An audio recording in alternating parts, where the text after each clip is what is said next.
JK Rowling gifts orphan Harry Potter memorabilia in touching Antiques Roadshow episode. Also featured is a collection of film collectibles which nearly ended up in a skip but were far more valuable than its owner suspected. The festive edition of the BBC favourite, broadcast from the set of EastEnders as part of the show's 40th anniversary celebrations, features a host of items from the world of entertainment. Among those attending is Aimee Mead, whose story moved JK Rowling so much that the author gave her a collection of books she would treasure forever. Aimee's mother Anita died of cervical cancer at the age of 33 when Aimee was only 9. Anita learned she had cancer at the same time as discovering she was 14 weeks pregnant with Aimee's little sister Hannah.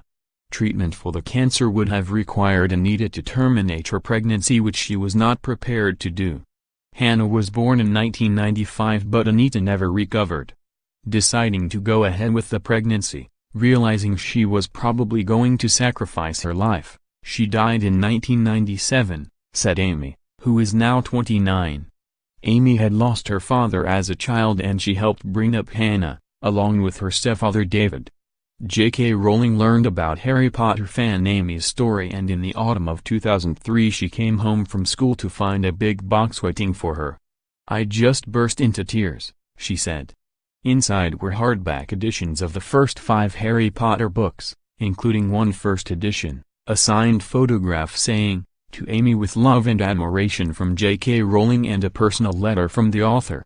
Also in the collection are signed photographs of Emma Watson, Daniel Radcliffe and the Goblet of Fire film poster. Aimee tells expert Judith Miller, her letter said how she doesn't normally write to people. "I was then invited as a guest of hers to go to the studio where the Goblet of Fire was being filmed and sat on Daniel Radcliffe's bed playing PlayStation with him. I saw Maggie Smith having her makeup done and shook Emma Watson's hand. The experience and the items themselves will be something I will treasure forever." Giving her evaluation, which viewers will discover on tonight's show, Judith said, "It's just amazing that all this came about because JK Rowling was really moved by your story." Aimee said she had no intention of selling the items. "I have a little girl and it will be passed down to her," she said. Tonight's edition also features a retired prop painter who worked at Elstree Studios in the 1970s.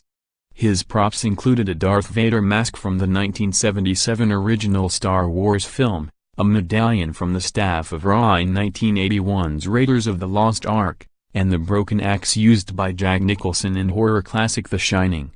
The owner, giving his name only as Ron, said, "The mask came back to me to be refurbished. I put it to one side, and when the film wound up everything was being thrown in the skip, so I said I will save that.